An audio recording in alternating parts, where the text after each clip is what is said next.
بسم الله الرحمن الرحيم. اعوذ باللہ من الشیطان اللعین الرجیم بسم اللہ الرحمن الرحیم الحمد لأہلہ والصلاة علی اہلہ وقال اللہ سبحانہ وتعالی فی کتابہ المجید وفرقانہ الحمید بسم اللہ الرحمن الرحیم لقد ارسلنا رسلنا بالبینات وانزلنا معهم الکتاب والمیزان لیقوم الناس بالقسط۔ اپنے محترم سننے والے اور دیکھنے والے حضرات کی خدمت میں سلام عرض کروں گا۔ جیسا کہ آپ سب واقف ہیں کہ یہ سلسلہ اور یہ گفتگو جو ہے خاتون جنت کی زندگی کے ان پوشیدہ پہلوؤں کو اجاگر کرنے کے لیے جو عام طور پر ہماری سماعتوں سے اجنبی رہ جاتے ہیں۔ آپ دیکھیے سورہ مبارکہ الحدید کی 25ویں آیت کی، جسے میں نے سرنامہ کلام میں تلاوت کا شرف حاصل کیا، اس میں پروردگار عالم ارشاد فرما رہا ہے کہ ہم نے اپنے نبیوں کو بینات یعنی معجزات کے ساتھ بھیجا۔ تو پروردگار عالم سے اگر سوال کیا جائے کہ کیا پروردگار عالم تو نے جب اپنے رسولوں کو بھیجا ہے تو کیا کسی ایلین شکل میں بھیجا ہے، کسی خلائی مخلوق کی شکل میں بھیجا ہے، یا انہی عام انسانوں میں سے کچھ لوگوں کو منتخب کیا ہے؟ آپ یقیناً جانتے ہیں کہ پروردگار عالم نے 1,24,000 انبیاء کا جو سلسلہ بھیجا ہے ہدایت کے لیے، ہدایت بشری کے لیے، اس سلسلے میں نبیوں کو انہی قوم سے منتخب کیا گیا تھا۔ فرشتوں کو انسانی روپ بنا کر دے کر نہیں بھیجا تھا۔ پروردگار عالم نے کسی خلائی مخلوق کو نبی کی صورت میں نہیں بھیجا تھا، پروردگار نے انہی انسانوں کو بھیجا تھا۔ تو آخر کیوں کہہ رہا ہے کہ ہم نے رسولوں کو بھیجا؟ بھائی پروردگار تو نے آسمان کو تو چیر کر آسمانوں سے تو کسی انسان کو نازل نہیں کیا، تو نے تو انہی انسان کو نبی بنایا ہے۔ تو آخر پروردگار کیوں کہہ رہا ہے کہ ہم نے رسولوں کو بھیجا؟ در حقیقت بتانا یہ چاہ رہا ہے کہ اے انسان، ہر چند کہ ہمارا نبی، ہمارا وسیع، ہمارا امام، ہمارا خلیفہ اور ہمارا جانشین تمہارے جیسا دکھتا ہے، اس کی نشست و برخاست تم جیسے انسانوں کی طرح ہوتی ہے، اس کی بود و باش تمہارے جیسے انسانوں کی طرح ہوتی ہے، لیکن وہ مقام عظمائے رسالت پر فائز کرنے کا اختیار تمہیں عطا نہیں کیا، بلکہ رسول ہم بنا کر بھیجیں گے۔ اس مقام عظمائے خلافت پر ہم کسی کو مقرر کریں گے، اس مقام وصایت پر، مقام جانشینی پروردگار عالم پر ہم کسی کو متعین کریں گے، تمہیں متعین کرنے کا حق نہیں دیا۔ اس لیے کیا کہہ رہا ہے کہ ہم رسولوں کو روشن نشانیوں کے ساتھ بھیج رہے ہیں۔ اچھا پروردگار تو یہ رسولوں کو روشن نشانیوں کے ساتھ بھیج رہا ہے، یہ کیوں بھیج رہا ہے؟ خود رسالت کا ہدف بیان کر رہا ہے اسی آیت مجیدہ میں، یعنی سورہ مبارک حدید کی 25ویں آیت میں، لِيَقُومَ النَّاسُ بِالْقِسْطِ، تاکہ لوگ جو ہے وہ عدالت اور انصاف کی جانب قیام کریں، لوگ عدالت اور انصاف کو قائم کریں، لوگ عدالت اور انصاف کی جانب جو در جو ہے وہ گامزن رہیں۔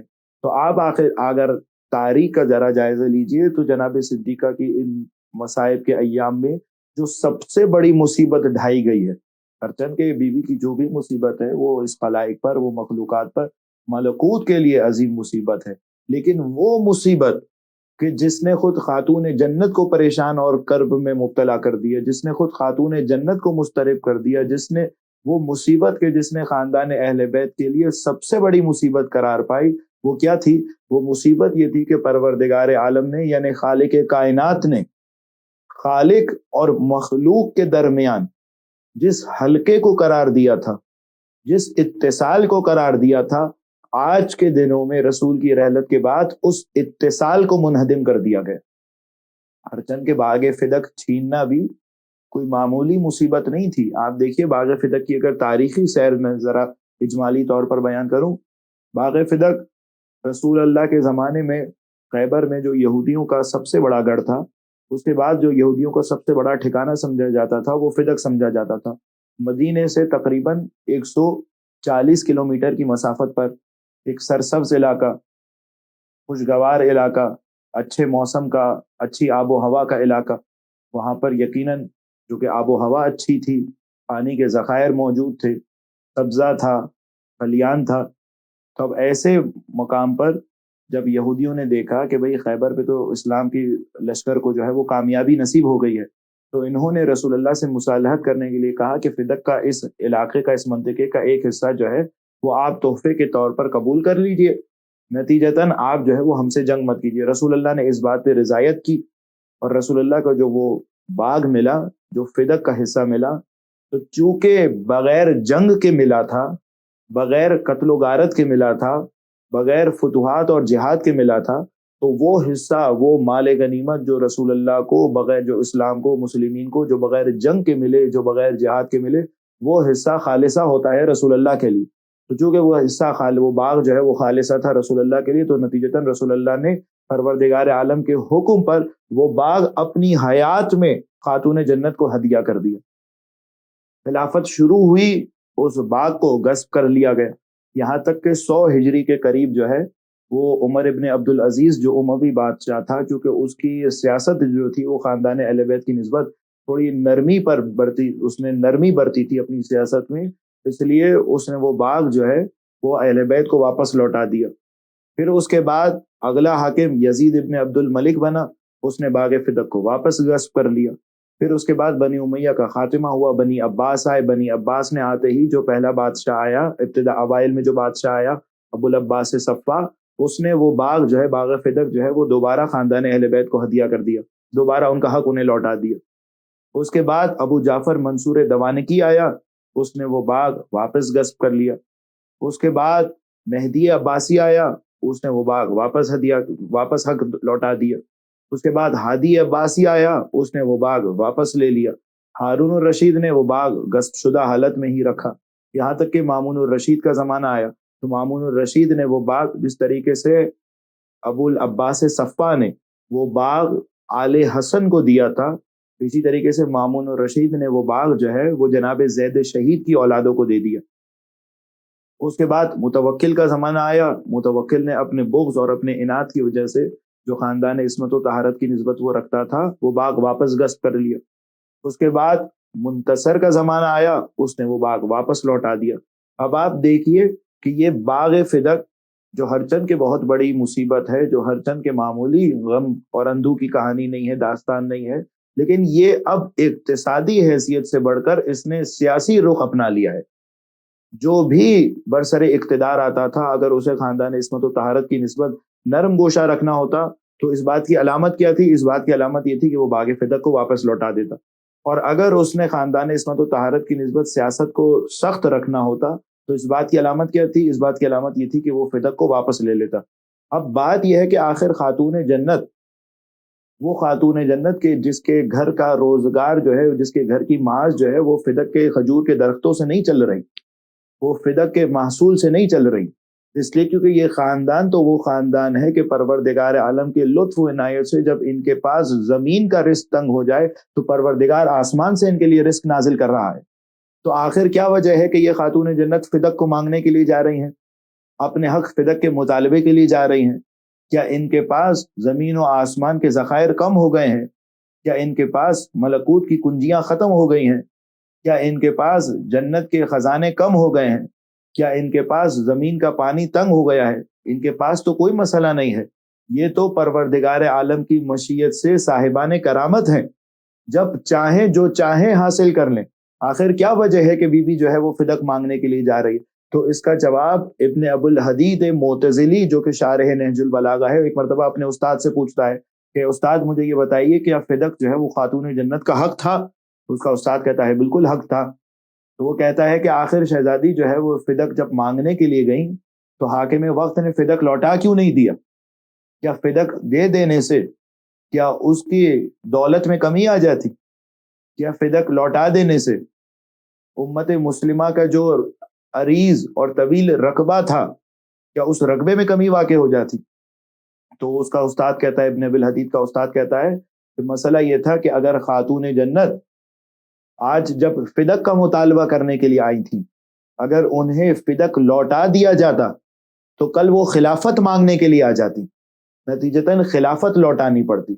تو آپ دیکھیے، جیسا کہ بیت الاذان میں شیخ عباس قمی بیان کرتے ہیں کہ خاتون جنت جو ہے، امیر المومنین خاتون جنت جناب حسنین کریمین، راتوں کو انصار اور مہاجرین کے گھر جایا کرتے تھے۔ تو بی بی نے کبھی بھی کسی انصار کو، کسی مہاجر کو یہ نہیں کہا کہ کیا تمہیں یاد نہیں ہے کہ میرے بابا نے جو ہے وہ فدق مجھے ہدیہ اور ہبا کیا تھا، یہ نہیں کہا، بلکہ بی بی یہ کہہ رہی ہیں کہ کیا تمہیں یاد نہیں ہے کہ رسول اللہ نے غدیر خم کے میدان میں امیر المومنین کو ولی اور وصی بنایا تھا؟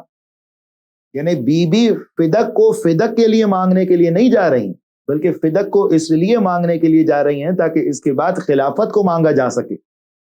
دوسرے لفظوں میں بی بی پروردگار عالم یعنی خالق کائنات اور مخلوقات پروردگار کے درمیان وہ جو واسطہ فیض تھا، وہ جو حلقہ اتصال تھا، اس اتصال کو برقرار کرنے کے لیے جا رہی ہیں، اور اس اتصال کی ضرورت صرف 11 سن ہجری کے مسلمانوں کو نہیں تھی، یا صرف 40 سن ہجری کے انسانیت کو نہیں تھی، بلکہ قیامت تک آنے والے انسانوں کو اس اتصال کی ضرورت تھی۔ اور ظلم صرف اس زمانے کے لوگوں پر نہیں ڈھایا گیا، ظلم صرف 11 سن ہجری کے 200 300 10,000 20,000 1 لاکھ 2 لاکھ 10 لاکھ لوگوں پر، مسلمانوں پر ظلم نہیں ڈھایا گیا، بلکہ قیامت تک آنے والے ہر انسان پر اس ظلم کا نتیجہ مرتب ہوگا، ہر انسان پر اس ظلم کی تاثیر جائے گی۔ آج معاشرے میں آپ دیکھیے جس بھی قسم کا فساد دکھتا ہے، جس بھی قسم کا انتشار دکھتا ہے، جس بھی قسم کا گناہ اور معصیت اور ظلم اور بربریت دکھ رہی ہے، کسی بھی علاقے میں، کسی بھی ملک میں، کسی بھی شہر میں جو مصیبتیں ڈھائی جا رہی ہیں، جو مصائب اور مظالم ڈھائے جا رہے ہیں، اس کی وجہ کیا تھی؟ جیسے آپ کے اذہان میں محفوظ ہے کہ رسول اللہ نے بیان فرمایا کہ اس کائنات میں جتنے بھی قتل ہوں گے، اس قتل کے گناہ میں ایک حصہ جو ہے وہ قابیل کا ہے۔ کیوں قابیل کا ہے؟ قابیل نے کیا کیا؟ قابیل نے تو ایک اپنے بھائی حابیل کو قتل کیا تھا، اس نے تو 100 انسانوں کو قتل نہیں کیا۔ آخر کیا وجہ ہے کہ ہزارہ انسان جو قیامت تک قتل ہو رہے ہیں، ان سب کے گناہوں میں ایک حصہ جو ہے وہ قابیل کا ہے۔ کیوں؟ اس لیے کیونکہ اس گناہ کی بنیاد جو ہے وہ قابیل نے رکھی تھی، اس معصیت کی جو پہلی اینٹ رکھی تھی وہ قابیل نے رکھی تھی۔ اسی طریقے سے قیامت تک آنے والے امت مسلمہ میں اور بشریت پہ جتنے بھی مصائب اور مظالم ڈھائے جا رہے ہیں، جن بھی طاقتوں اور قوتوں کے ذریعے سے، ان کا صحرا ان غاصبان خلافت کے سر پر باندھا جائے گا، ان کے ذمے اس گناہ کو ڈالا جائے گا کہ جنہوں نے سب سے پہلے ظلم کی بنیاد رکھی۔ اور کیا تھا وہ ظلم؟ کہ خلافت کو پروردگار عالم نے جسے مولا بنایا تھا رسول کے بعد، جسے پروردگار عالم نے وسیع بنایا تھا اللہ کے رسول کا، پروردگار عالم نے جسے حلقہ اتصال قرار دیا تھا، اس اتصال کو منہدم کر دیا گیا، اسے مخدوش کر دیا گیا، اسے منقطع کر دیا گیا۔ اسی لیے بی بی فدق مانگنے کے لیے ضرور گئیں، فدق مصیبت ضرور تھی، لیکن فدق اصل مسئلہ نہیں تھا، اصل مسئلہ خلافت کا تھا۔ اسی لیے آپ دیکھیے جب ایک مرتبہ امام موسیٰ کاظم علیہ الصلوۃ والسلام کے محضر میں ملعون ہارون الرشید آتا ہے اور چاہتا ہے کہ خاندان عصمت و طہارت کی نسبت اپنی تھوڑی سی نرمی کو اظہار کرے تاکہ لوگوں کو فریب دے سکے، تو کہتا ہے کہ آپ جو ہے وہ مجھے فدق کا نقشہ کھینچ دیجئے، میں آپ کو آپ کا فدق لوٹا دیتا ہوں جو آپ کا دیرینہ حق ہے۔ تو ایک مرتبہ میرا امام کہتا ہے کہ نہیں، تو فدق لوٹا نہیں سکے گا۔ تو وہ کہتا ہے کہ نہیں، آپ مجھے نقشہ بتا دیجئے، اس کے حدود اربع متعین کر دیجئے، میں فدق لوٹا دوں گا۔ تو امام کہتے ہیں کہ جانتا ہے فدق کہاں سے کہاں تک ہے؟ وہ پوچھتا ہے کہاں سے کہاں تک ہے اس کی اراضی؟ اپنے ذہن میں تصور کیا رکھتا ہے کہ یقیناً کچھ مخصوص رقبہ ہوگا، 1 ایکڑ 2 ایکڑ کی زمین ہوگی، باغ ہوگا، وہ میں لوٹا دوں گا۔ اس وقت تو امت مسلمہ کی، اسلامی سلطنت کی جو سرحدیں ہیں وہ تو کہاں سے کہاں تک پہنچ گئی ہیں۔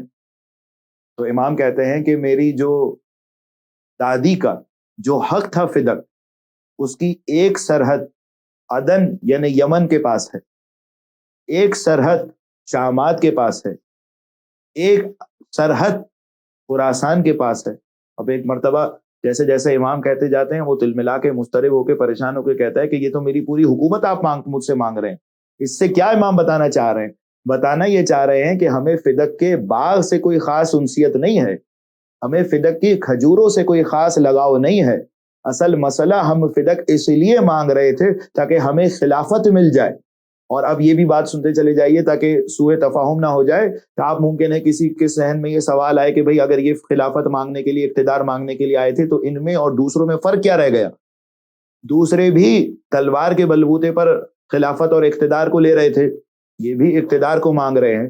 تو ہمیشہ یہ بات رکھیے گا کہ جسے اللہ بناتا ہے اور جسے انسان بناتا ہے اس میں زمین تا آسمان فرق رہتا ہے۔